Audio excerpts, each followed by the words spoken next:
ver aquela biblioteca que você já montou, só dos livros que você ganhou, vai você pode devolver pra gente sortear de novo. Olha, já está preocupado qual que é o meu número. Tá vendo? Eu não te dou carona de volta, hein? Júnior? 15. 15. O Carlos, olha aí que lindo. É uma revista muito boa, viu, Alex? Dele, mas é certo. Vocês vão gostar, muito boa essa revista, viu?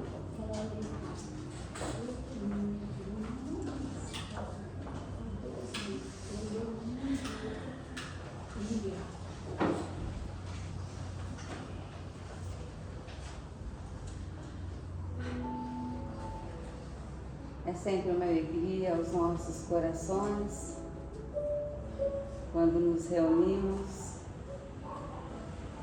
em nome de Jesus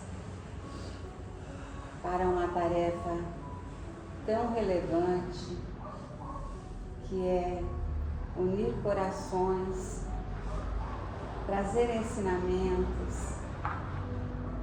E hoje nós temos a alegria de receber o Divaldinho, amigo tão querido, que vem da cidade de Votuporanga, deixando os seus afazeres, atendendo ao nosso convite para nos trazer a mensagem da noite. O Divaldinho, que é um estudioso, que tem um conhecimento sólido da doutrina, tem muito a nos ensinar. Vamos preparar o nosso coração como a terra boa para receber as sementinhas de luz que serão semeadas por Ele hoje. Pedir a Jesus que nos envolva num grande e forte abraço iluminado, nos fazendo sentir o calor da sua presença tão amada. Que nessa noite possamos sentir toda a paz que precisamos, toda a serenidade,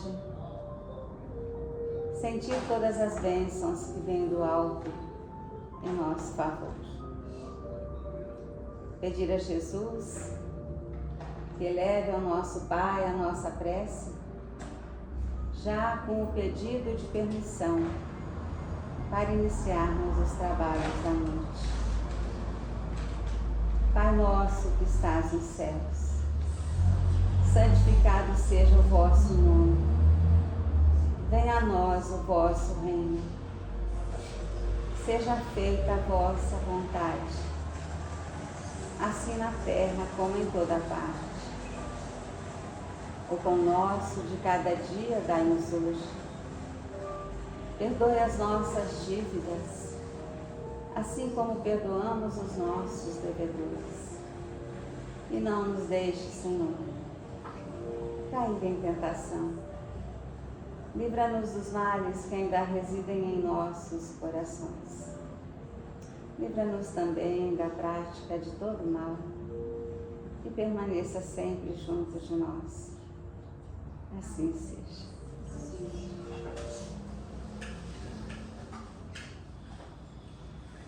Divaldinho. A palavra é sua, a mesa é sua, a lousa é sua, o giz é seu, tudo é seu. Nós tem que chamar a Rosali, que ela que é professora. Né? Deus te abençoe, meu querido, viu? Muita inspiração. O Divaldinho, ele é de Votuporanga, do Grupo Espírita Maria de Nazaré, né?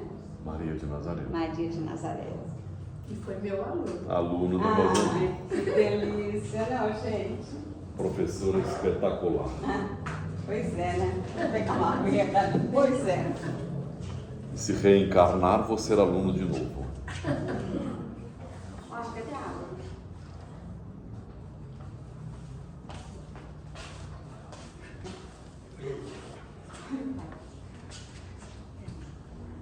Boa noite para todos. Boa noite. Que Jesus, o amigo incondicional das nossas almas, permita-nos alcançarmos a própria paz. Um ano de trabalho,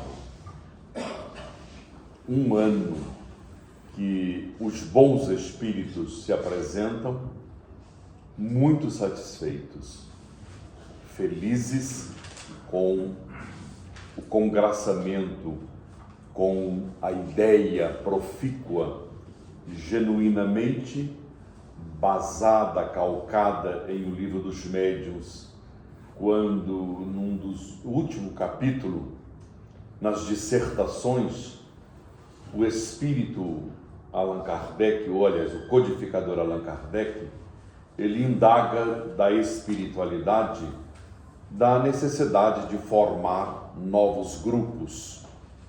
E o espírito São Luís vem logo abaixo e dá-nos uma resposta.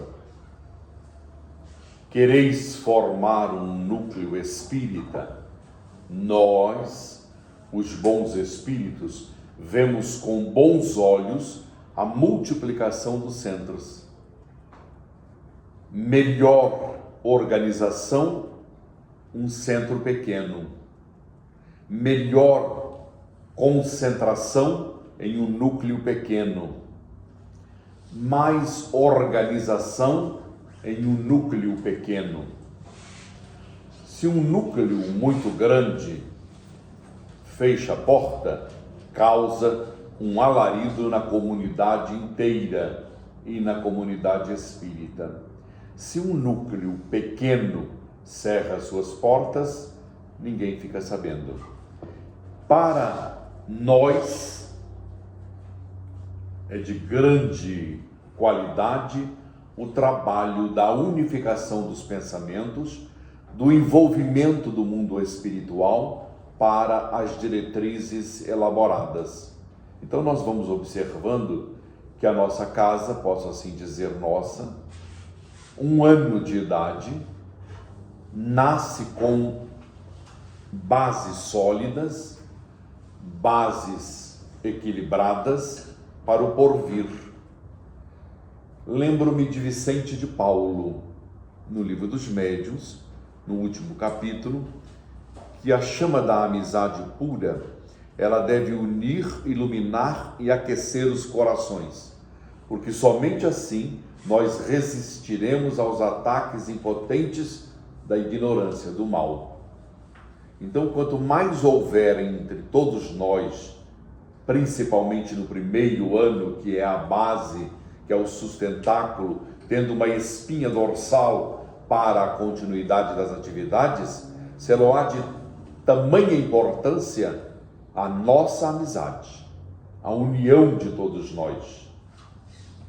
Porque, de outra forma, se não houver esta chama da amizade, ser-nos-á muito complicado conviver. Porque se nós passarmos para o ângulo da menor célula da sociedade humana e a mais importante, a família, nós veremos que se não sedimentarmos as bases concretas para viver em família, dificilmente nós conseguiremos sobrepujar as dificuldades, as nuances. Porque quando eu bato os olhos e eu digo eu te amo, você me ama, é uma delícia. Mas agora quando começamos a conviver, acordar todos os dias, olhar um para o outro, quando as necessidades elas são fomentadas, quando as dificuldades aparecem e eu às vezes não estou bem, estou com a venta estufada, aí a coisa dá para o torto. Então, a mesma situação se dá para com o núcleo espírita. O primeiro ano, o olho no olho, a conversa franca, a orientação segura, com as bases na nossa doutrina.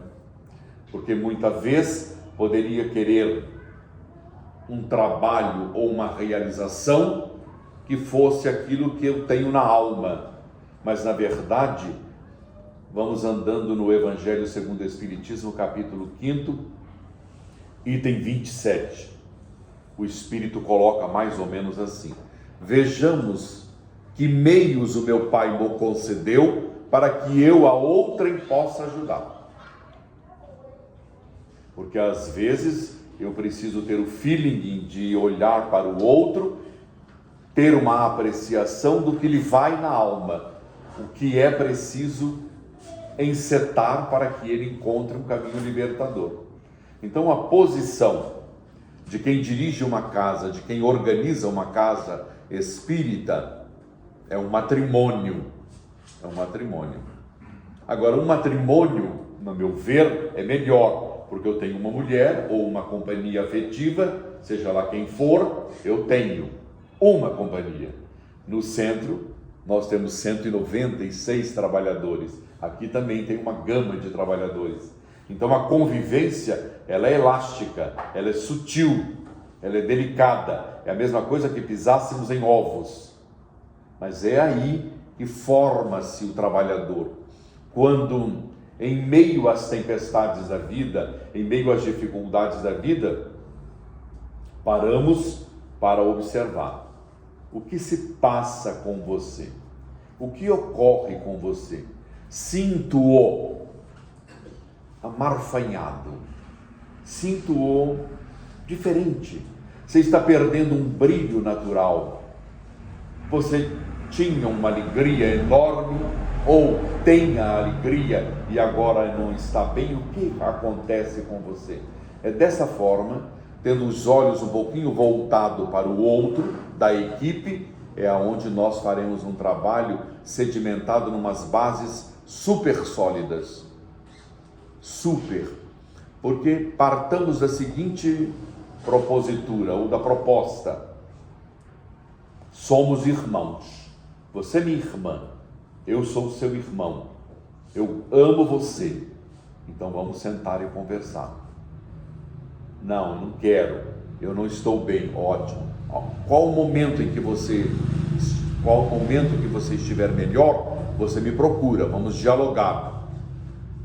Se houvesse isso em todos os sentidos, nas nossas relações afetivas, como na comunidade onde nós estamos trabalhando, nós atravessaríamos os erros com tranquilidade, com serenidade, porque é este momento de lucidez para as nossas vidas é que garantirão a estabilidade do crescimento da casa. O Chico Xavier, quando nós fomos construir o Grupo Espírita Maria de Nazaré em Votuporanga, antes do 18 de julho de 82, um diálogo franco com ele na sua residência. E ele dizia que os meus sonhos não eram reais, porque a proposta que eu havia lhe dito era de que nós gostaríamos de uma equipe, a equipe comandando, cada qual no seu quadrado, cada qual fazendo o trabalho. Ele disse assim para mim: o navio tem um comandante, não tem 5, 6 comandantes. Eu falei: mas eu gostaria, você gostaria. É uma proposta, mas não agora. Você tem que delinear o trabalho, tem que edificar o trabalho, tem que ouvir pessoas com as quais você tem uma afinidade. Tem pessoas com as quais você encontra reciprocidade. Aí então você pode desenvolver um trabalho consoante a um braço estendido e forte que dar-lhe-á condições favoráveis de seguir com segurança. Não é um aliado, é alguém que pensa, é alguém que gerencia com você uma ideia, a fim de que ela possa produzir. Então, aquilo que você está me dizendo, não tem como você fazer. Porque eu vinha de um centro, que era o Centro Espírita Emmanuel, que a nossa irmã conhece, a Rosali também, onde nós não tínhamos o diálogo. Uma pergunta que eu fizesse com todo respeito ao meu amigo Romeu Grise, ele não dava uma resposta nem com 5 anos depois. Ficava numa suposição. E quando eu me aventurava a viajar e perguntar a outrem o que era o que estava ocorrendo, como entender o mecanismo daquele médium assim, assado, cozido, estufado, grelhado, Aí eles colocavam-me numa câmara de gás, porque eu havia incomodado alguém que não era para ser incomodado. Então eu dizia, mas eu pergunto porque eu quero aprender, eu pergunto porque eu preciso ter uma base de entender como funciona na realidade a reunião mediúnica ou a reunião de estudos. Por que é que nós, grupos de médiuns da casa, não podemos estudar as obras do André Luiz? Aí a resposta era contundente, porque o Centro Espírita não é universidade de estudos. Ora, é um ledo engano, quando a base da casa espírita não é o passe de cura, não é uma fluidoterapia deitada em camas, em macas, não é. O principal objetivo dos centros espíritas é o estudo nobre, que há de esclarecer a alma, há de abrir os horizontes ao indivíduo, permeando desta forma um patamar que irá assegurar-nos com tranquilidade você caminhar resoluto, firme, sem titubear. Porque quando você tem um fósforo em uma caverna e você o acende, você anda com segurança. Um fósforo, diminuta cabecinha, aceso, você permeia a caverna, livrando-se do abismo. Sem o fósforo, você cai no abismo. Sem o conhecimento da doutrina, nós damos, com toda licença, bom dia a cavalo, com facilidade. Então isso não é para nós os espíritas. Então, quando as paredes aqui vão se formando, quando a estrutura de homens vão se formando, agregando condições favoráveis para que nós, neófitos, iniciantes, trabalhadores ainda novos, aí nós vamos criando bases, sedimentando o trabalho aliado ao estudo nobre. A caridade é ótima, mas é preciso observarmos que na atualidade nós estamos com 78% dos centros espíritas no Brasil concorrendo a promoções, a jantares e almoços, angariando recursos e mais recursos para a obra social e a obra doutrinária segundo plano. Se nós viajarmos para Minas Gerais, Sacramento, Peirópolis, Araxá e outras cidades mais, nós vamos encontrar nessa região mineira os centros com uma fábrica de laboratório para fazer remédios fitoterápicos. Não é função do centro. Com respeito, quem gosta. Não é função do centro. Ora, os trabalhadores ficam 6 horas, 7 horas envolvidos com a planta, vão ao mato, colhem a planta, trazem-na, desfolham, secam-na, põem em decocção, tritura. É um arsenal. E perguntei qual é o dia do estudo do Livro dos Espíritos. Não temos. Nós estudamos Mesmer. É muito bonito para quem gosta do Mesmer, para quem está na liderança de um laboratório, como qualquer outro médico que faça fitoterapia, ele precisa ter conhecimentos básicos. Não estou dizendo com isso que não podemos dar uma medicação a alguém. Fitoterápico ou alopático podemos dar. Mas a base da casa espírita é a base estruturada nisso. Mas nós não vamos fazer caridade, montar uma creche nos dias atuais, é para o governo, não é para nós. Vamos montar um lar de idosos, é para o governo e a prefeitura local, ou para os homens que querem ganhar dinheiro, porque um lar de idosos hoje ele traz muito recurso financeiro. Então, dessa forma, nós temos que pautar para a caridade mais genuína e mais inteligível, como entendia Jesus. Caridade como entendia Jesus. Benevolência para com todos, indulgência para com as imperfeições alheias. Essa que nos custa mais, porque fazermos sopa aqui do lado para 200 pessoas e enchermos o marmitex, sem lhes dar palavra de acalento da doutrina espírita, sem lhes falar da realidade da vida depois da morte, sem trazer-lhes o consolo que enebria a alma de qualquer um de nós, quando eu sei que a minha mãe não morreu, ela continua viva, não está fisicamente, quando eu posso palpá-la, porque nós ainda não conhecemos o peso da matéria numa outra dimensão, ponderabilidade da matéria, não conhecemos, nós conhecemos aqui, ó, eu pego mamãe no braço, dou-lhe um beijo molhado na face, mas ela está numa dimensão que agora não lhe posso dar um beijo molhado, mas posso senti-la, posso vê-la, ou às vezes falar-lhe através de uma mensagem, de uma comunicação mediúnica. É a caridade que nós todos, na atualidade, estamos precisando. É a caridade de nos entendermos. Evangelho segundo o Espiritismo, capítulo 9, item 7, a paciência. No meio da lição, a caridade de dar esmolas aos outros é a mais fácil de todas, mas se constitui muito mais valorosa a de perdoar os que Deus colocou junto de nós para serem instrumentos do nosso aperfeiçoamento. É aí que nós amarramos o bigode.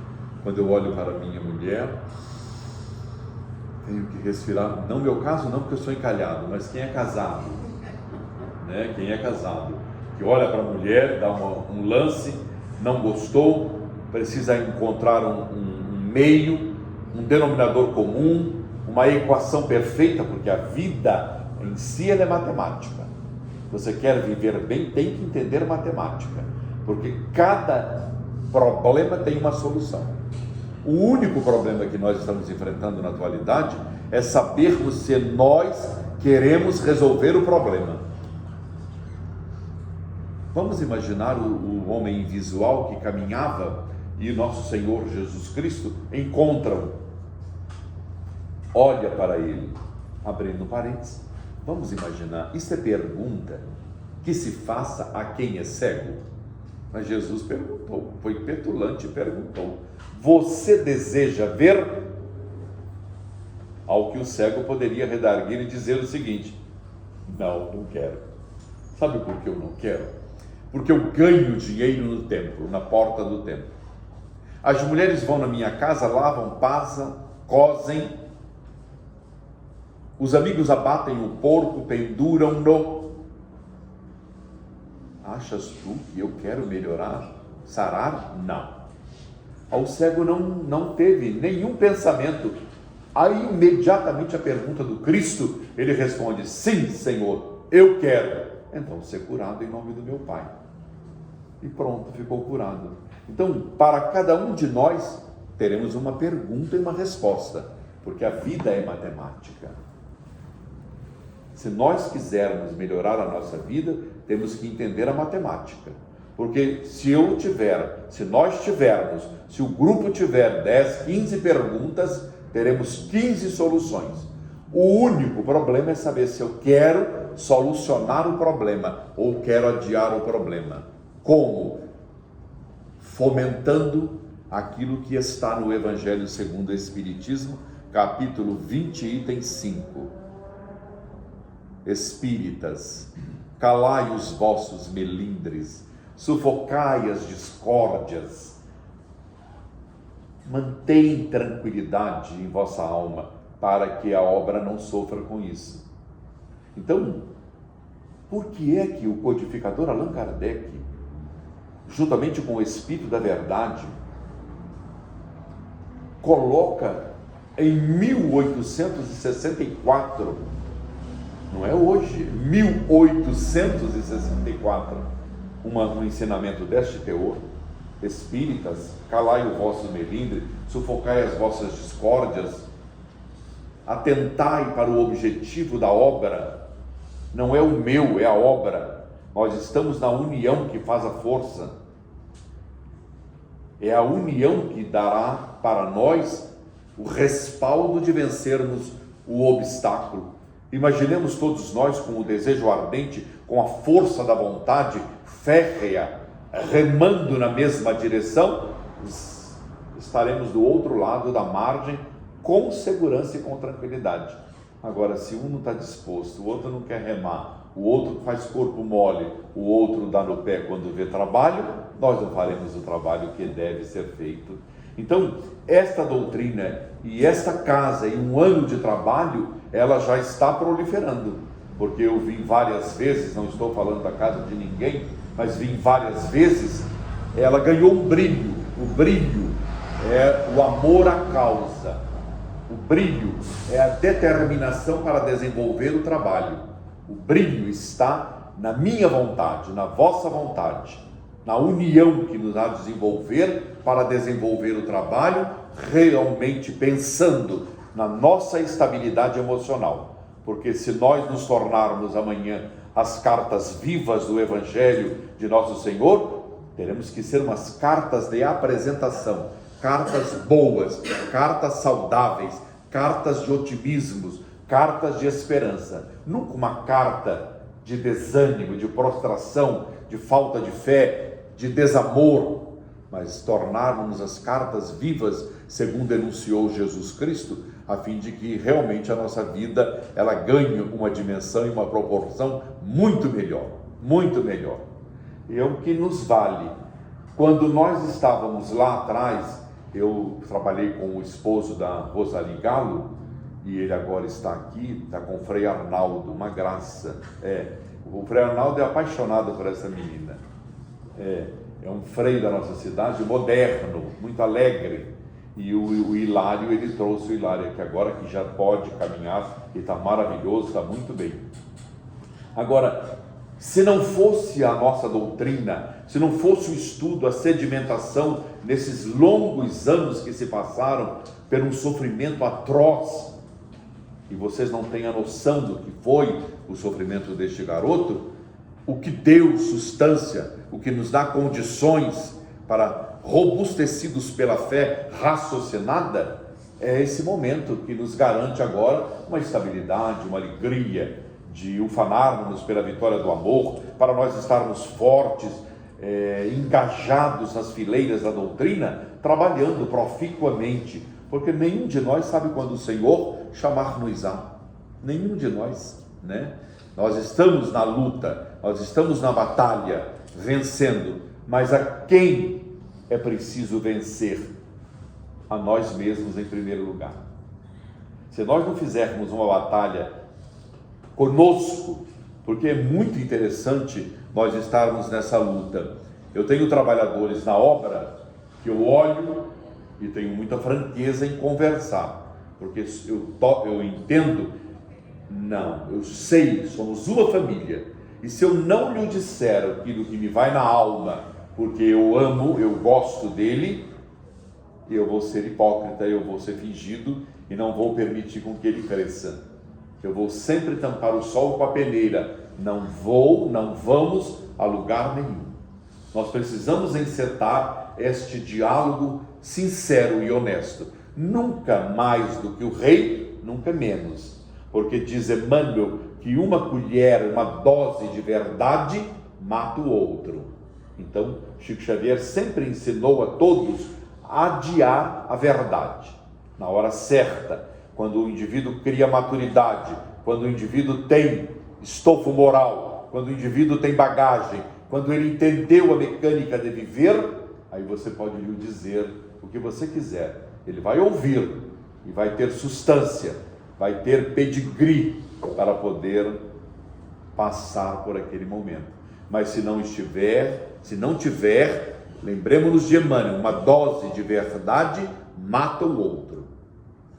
Mas os portugueses, nossos irmãos, dizem muito comumente: sou franco, sou de uma franqueza, não guardo nada. Nós somos francos. Não é franco, não é falta de educação. Não tem franqueza, é falta de educação. Porque a franqueza você pode usá-la com dosagens, né? Para um você pode falar, para um filho, como no meu caso, nós apanhávamos de fio de ferro. Hoje a minha sobrinha fala, ela é orientada, ela senta e aguarda. cada espírito um jejum diferente, uma orientação diferente. Equacionarmos tudo da mesma forma, pelo mesmo diapasão, não sai música. Dá uma tristeza danada e um cansaço danado. Então, esse trabalho que nasceu, que está vicejando, é uma planta terra que precisa desse calor da nossa família, a família do semeador. Nós precisamos, porque está sendo uma terra preparada, ela está sendo arada, ela está sendo revolvida, ela está recebendo tudo aquilo que é adequado, para que quando vicejarmos, nós possamos dar ramagens frondosas para abrigar o transeunte que passa, o sofredor que bate a porta, aquele que moureja na via pública, sequioso de uma palavra de atenção ou de carinho, dando-lhe ouvidos e permitindo com que ele seja ouvido para as suas necessidades. Quando nós estivermos juntos, talhando por tudo isso, é a mesma coisa que nós ouvíssemos um crente. Ele está margeando um rio muito caudaloso. Os fiéis todos preparados para ouvir o sermão. E repentinamente ele olha para o grupo inteiro e diz: irmãos, credes todos vós que eu posso atravessar este rio caudaloso por uma corda? Eu jogo a corda do outro lado, atam-na àquela árvore e creem vocês que eu posso atravessar? Ora, pastor, como não? Todos nós cremos. Todos nós cremos, pastor. O pastor para alguns instantes, fita o grupo inteiro, sequiosos, ávidos de uma resposta, e lhes pergunta outra vez: irmãos, credes de fato que eu posso atravessar este rio caudaloso até a outra margem? Ora, pastor, nós cremos, pastor. Temos a certeza que pode fazer isto. E o pastor, pela terceira vez e última: vocês pensaram, refletiram, credes que eu atravesso esta margem daqui para acolá, naquela corda? Cremos, pastor. O que mais o Senhor está nos querendo provar?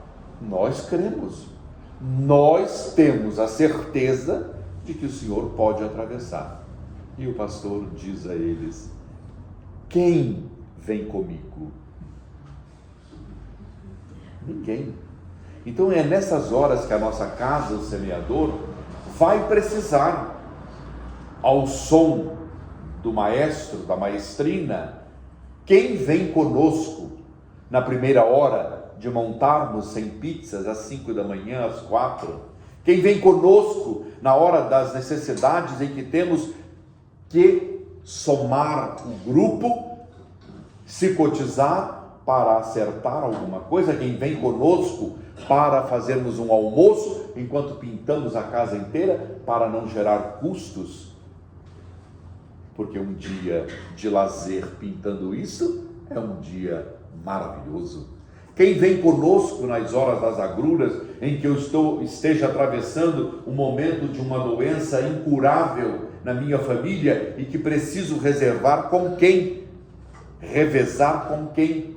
Com quem eu não conheço, os vizinhos? Ou com a agremiação onde eu milito, onde eu sou membro da família? É nesse momento que nós precisamos do contato de um para com o outro, de falar, de ter a segurança de que o outro me pode visitar. Se ele não me pode ajudar, ele pode sentar, ouvir as minhas dores, falar comigo, dizer alguma coisa, me colocar uma música para que eu ouça, para que eu tenha alegria na vida. Então, nesse momento, quem vem conosco para o estudo nobre?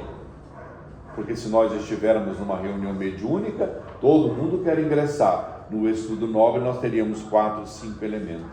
Quem vem conosco nos estudos nobres da casa, uma amiga minha chamada Giva e Gilma, da cidade de Campina Verde, Minas Gerais. Elas já morreram as duas, já com 85 anos. Mas elas foram ao Chico Xavier mostrar o trabalho que elas estavam realizando debaixo de 2 mangueiras frondosas, sem nada. A cidade tem uma escola para a formação de padres. Eu não me lembro o nome da escola agora, como se diz aqui. Seminário para padres. Resultado. E o Chico Xavier orientou-as.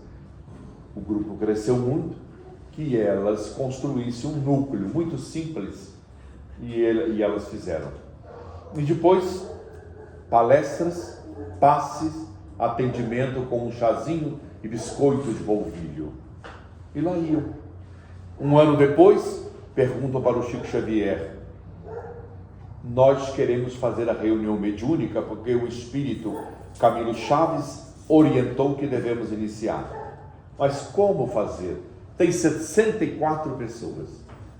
Vocês, Emmanuel está me dizendo o seguinte: iniciem um estudo da mediunidade, livro dos médiuns, com todo mundo que quiser. Anota o nome e a chamadinha.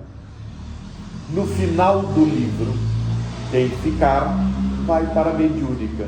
Ficaram 5 pessoas. 65. 5 pessoas ficaram dando uma média, e estas 5 ficaram trabalhando no grupo mediúnico. Então, nós não precisamos ter pressa, nem ficar afoito, nem ficar desesperado. Não. As pessoas que dever-se-ão agremiar a nós, elas ficarão. Aquelas que não ficam é porque não pertencem com o grupo. Na pandemia agora, na nossa casa foram 26 elementos embora. Excelente. Vieram 32 já, novos, que já ingressaram na equipe. Então, o movimento é este. O núcleo semeador, com 1 ano, terá a chancela do mundo espiritual quando completar 10 anos de trabalho. Ceareiro do bem. O Júlio está vendo e não corrigiu, hein, Julinho? Ceareiros do bem, ele está falando semeador. É interessante? É lógico que é. Ficam conosco quem sintoniza conosco. E aqueles que não sintonizam, procuram um lugar para sintonizar-se. Então, meus amigos, nesse 1 ano de trabalho do Ceareiro do bem, certo? Nós congratulamos junto com vocês, na equipe espiritual da casa, os amigos do bem que corporificam neste grupo de trabalhadores, ensejando vida longa aos ceareiros. Diz que eu tenho que ler aqui, vou botar um nome lá da próxima vez, aos ceareiros do bem. E que Jesus nos abençoe e nos guarde em sua paz, abençoando-nos o propósito dos ceareiros do bem.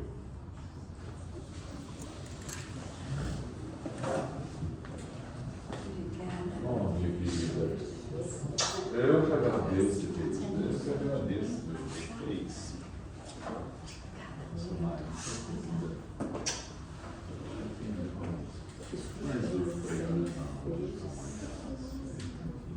Oxe,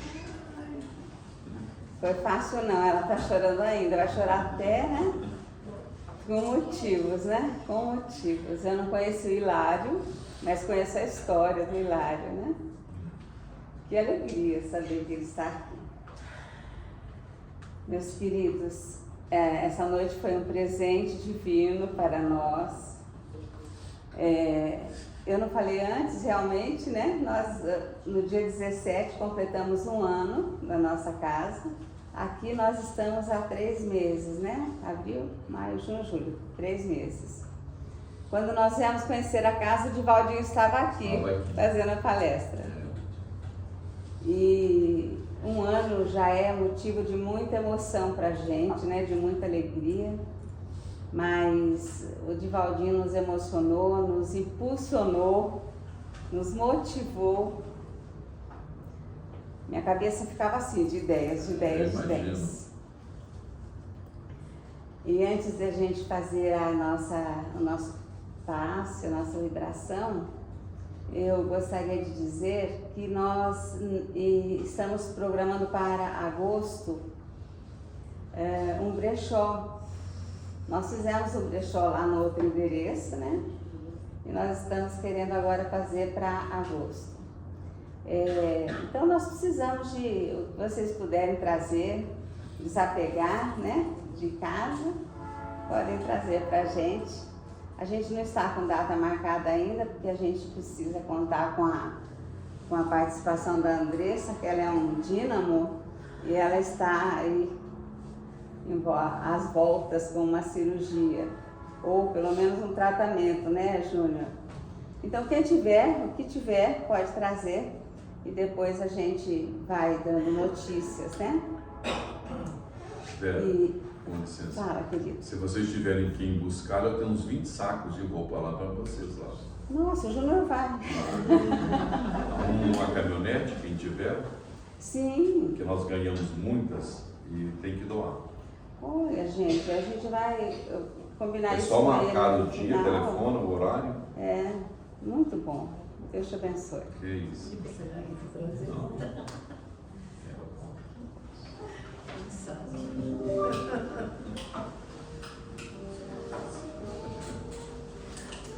Que alegria para os nossos corações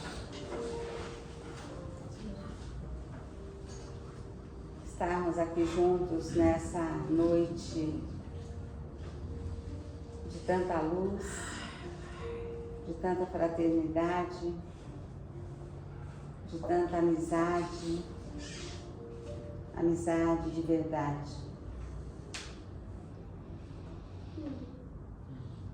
Que Jesus nos envolva a todos neste momento. Vamos pensar, vamos mentalizar Jesus à nossa frente, com as mãos estendidas sobre nós, derramando bênçãos de paz, de luz, de saúde, de serenidade. Vamos pedir a Jesus que abençoe os nossos lares, os nossos familiares, que Ele esteja sempre conosco, nos incentivando para o trabalho no bem, onde estivermos. Que Ele seja sentido por nós, porque ao nosso lado Ele sempre está. Ele se comprometeu com o Pai quando disse que das ovelhas que o Pai lhe confiou, nenhuma se perderia. Ele estaria com cada uma até o final. Vamos pedir a Jesus que ao final dos trabalhos desta noite, Ele nos acompanhe até os nossos lares. Lá chegando, vamos convidá-lo a entrar e permanecer. Que Ele nos propicie uma noite de paz, de luz, de aprendizado, de trabalho, de encontros felizes, de abraços saudosos. E que Ele permaneça conosco até ao amanhecer de um novo dia, nos dando a alegria de tê-lo como primeira companhia. E nesse dia, vamos oferecer a Ele espaços em nós, para que ele possa trabalhar, que ele possa caminhar através dos nossos pés, que ele possa servir através das nossas mãos,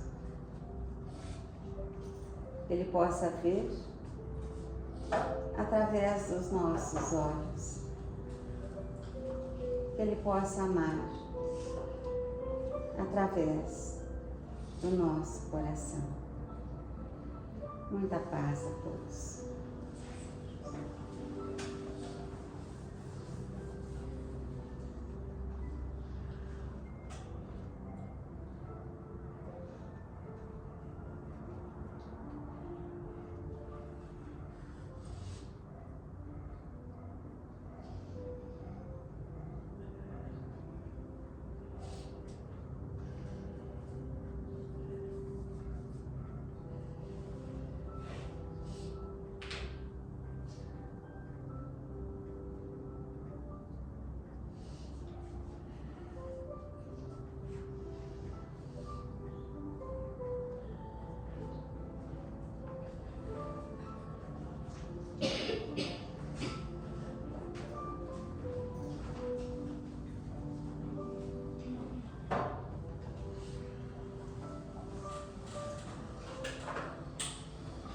Meus queridos, como toda semana, nós temos um bolinho lá fora. E agora com o aniversário, né, tem que comemorar. Mas nós temos toda semana bolinho, chazinho, um suco. Todos estão convidados.